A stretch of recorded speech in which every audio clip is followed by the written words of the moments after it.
Olá, amigos, sejam bem-vindos a mais um vídeo do meu canal. Eu sou o Lucas Knipe e vamos falar, talvez, do jogo mais aguardado do dia, não sei se para os brasileiros, que tem Botafogo jogando hoje, a gente teve o Palmeiras enfrentando o Porto, mas eu estava muito ansioso para ver esse PSG e Atlético de Madrid e não foi tão diferente do que eu imaginava, né? 4-0 para o PSG era o favorito à vitória, é o campeão da Champions, né? Temos que dizer isso, Paris Saint-Germain é o campeão da Champions League, acabou com a sina, né, com a piada, e é o melhor PSG da história em termos de futebol jogado. E a gente está vendo isso na prática também nesse Mundial de Clubes, porque se é um 4-0 contra uma equipe que está investindo, está trazendo jogadores, está perto de trazer o Theo Hernandes, o Atlético de Madrid está investindo pesado, mas ainda é nítido uma coisa, né, que eu acho que está sendo muito comentado agora, né, que assim, já alcançou o teto do Diego Simeone.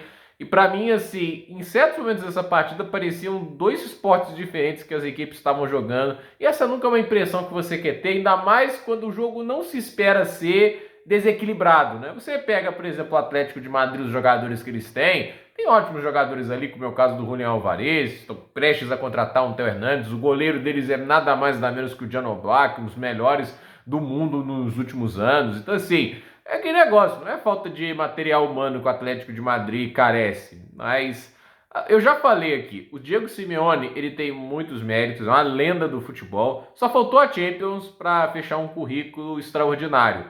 Mas existe um motivo por qual essa Champions nunca esteve próxima nesses últimos anos. É o aspecto de que, sim, a forma Simeone de trabalhar, entende? Ela tem um teto de produção que não é tão alto e a verdade é que já tem tempos que ele nem está chegando perto desse teto. Tem sido muito mais aquele lado do time às vezes cair na fase de grupos do que ameaçar chegar a uma final, ameaçar ser campeão. Eu não tenho essa convicção no Atlético de Madrid, inclusive esse ano na La Liga era uma expectativa deles lutarem pelo título, porque eles tinham terminado bem a temporada retrasada. E o que aconteceu? Eles não entregaram o que prometeram. É um time que, assim, até se defende relativamente bem, mas o ataque não funciona mesmo tendo peças melhores. Agora ele tem um Julián Álvarez. E assim, tem gente que ainda tenta falar que não é tão ruim assim. Entende? Cara, o melhor ataque comandado pelo Simeone na carreira dele é de 77 gols. Não é um grande ataque, ainda mais pensando no Campeonato Espanhol. Tipo, o Luiz Henrique já teve um ataque de 116. Ok, teve Messi, teve isso tudo. Mas assim, esse ataque do Barcelona passou dos 100 gols, se não me falha a memória. Então, é um ataque que foi fantástico, né? Sob o comando do Hans-Dieter Flick. E a gente tem, por exemplo, aqui, até memórias, o ataque do Mourinho de 124 gols é história também. Então, assim, você tá muito atrás, né? Com 77 sendo a sua melhor marca. E assim, a gente para pra pensar, o Barcelona do Valverde já teve 99, né?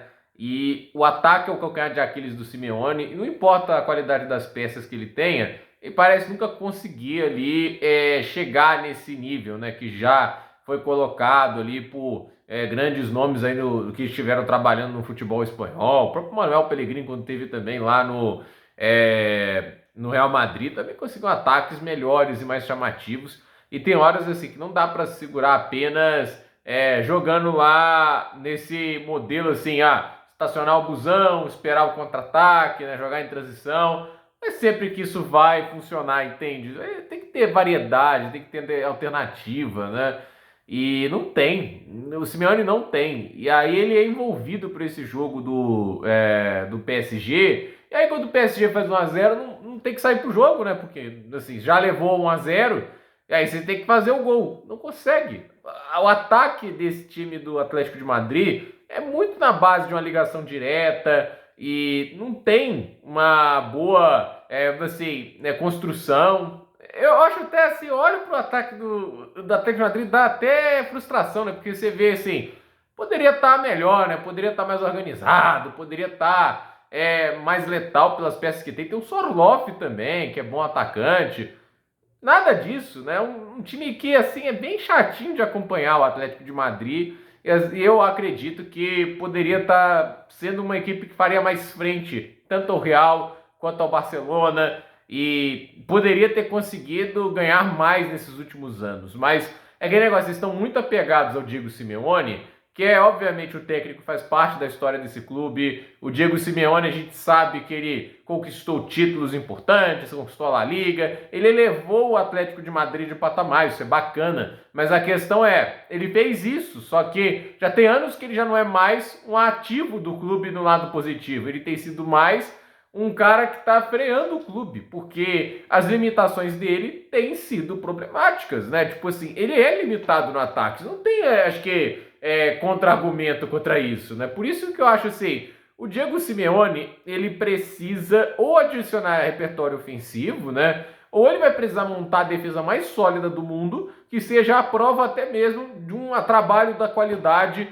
do Luiz Henrique. Hoje ficou claro que não tá. 4-0 é muita coisa. É um placar que, assim, machuca. 4-0 é demais. E 4-0 é um placar que mostra, assim, tá uma distância grande dos objetivos. Porque, assim, quer ser campeão da Champions, vai ter que passar por um PSG da vida ou por um time que vai ser capaz de derrotar o PSG. Porque caso não seja o PSG, terá que ser alguém que bata de frente e consiga superá-los. Então, assim, não existe vida fácil para o Atlético de Madrid ganhar Champions. Não existe vida fácil para ninguém ganhar Champions. Então, para mim, assim, esse time do Atlético de Madrid tem potencial de fazer mais, mas tudo depende de se encaixar taticamente melhor. Eu não acho que isso vai vir aí com o Diego Simeone, que já deu o que tinha que dar. Talvez ele ainda vá ganhar a La Liga pela insistência algum ano ou outro, uma Copa do Rei. Mas vamos ser sinceros, eu acho que nesse momento parece até falta de ambição, de você não querer arriscar algo diferente. Eu acho que fica até aquela situação caraca, né? Tipo,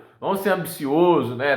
Para agradecer o cara por tudo que ele fez, né? A gente tem gratidão por todo o trabalho dele, longo pra caramba. Mas acho que assim, tem uma hora de dizer adeus, né? Se o Arsenal disse adeus ao Wenger, o Atlético de Madrid um dia vai ter que dizer adeus ao Simeone. Isso vai acontecer um dia o Simeone aposenta, o Simeone para com o futebol, entende? Isso vai acontecer um dia. A questão é, vai protelar até esse momento ou vai tomar uma atitude para resolver isso? Essa é a dúvida que eu tenho em relação ao Atlético de Madrid. E o PSG, a gente é mais chovendo molhado, né? O time joga muito bem, hoje tá sem o Dembélé, que ele tá fora da fase de grupos para tratar de uma lesão. E assim, uma boa campanha do PSG possibilita mais oportunidades para o Dembélé ser a bola de ouro, né? Porque isso está sendo contabilizado também para essa disputa. Então, a ver o que vai acontecer, se o Dembélé vai conseguir a bola de ouro. Eu acho assim, se a gente parar para pensar, estatisticamente falando, o bola de ouro é o Rafinha. Para mim, se eu tivesse que falar de quem foi o melhor jogador do mundo, na minha opinião, o cara que teve mais impacto no seu clube, e para mim foi o que, em termos de performance, foi o melhor no futebol europeu, eu colocaria o Rafinha. Mas tudo é narrativa dentro da bola de ouro, o cara não tá nem no top 5 agora. Coloca o Yamal acima dele. Eu sei que o Yamal é mais talentoso que o Rafinha, mas não acho que ele jogou mais futebol nessa temporada. Não é uma questão de ser melhor em termos de talento, porque se fosse assim, ninguém ganharia do Messi. Mas a verdade é que, assim, é tudo narrativa. E a narrativa do Dembélé é forte. É triplete pro PSG e ainda pode vir o Mundial de Clubes. E para mim, é o favorito, né? Tudo bem, tem um City que tá melhorando, é um time que eu tô bem curioso para ver, vai ter o Rodri de volta. Tem alguns times que podem acabar incomodando, mas no contexto geral ali, eu não colocaria assim, nomes diferentes de Rafinha, Dembélé e o Yamal, mas para mim o Yamal nessa disputa seria o terceiro colocado. Se eu tivesse que colocar o meu nome para a bola de ouro, entende? Seria o Rafinha. Mas se for o Dembélé, isso não me incomoda. Ele jogou uma baita temporada, foi fundamental para o sucesso do PSG. Inclusive, assim, se tivesse um prêmio de Most Improved Player, o jogador que mais melhorou, daria para ele. E o PSG joga um futebol maravilhoso, organizado, muito bonito de se ver. É legal demais esse time do Luiz Henrique jogando bola. Então, gente, por esse vídeo é isso. Dúvida nos comentários, deixe seu like, se inscreva no canal, compartilhe esse vídeo e até o próximo vídeo.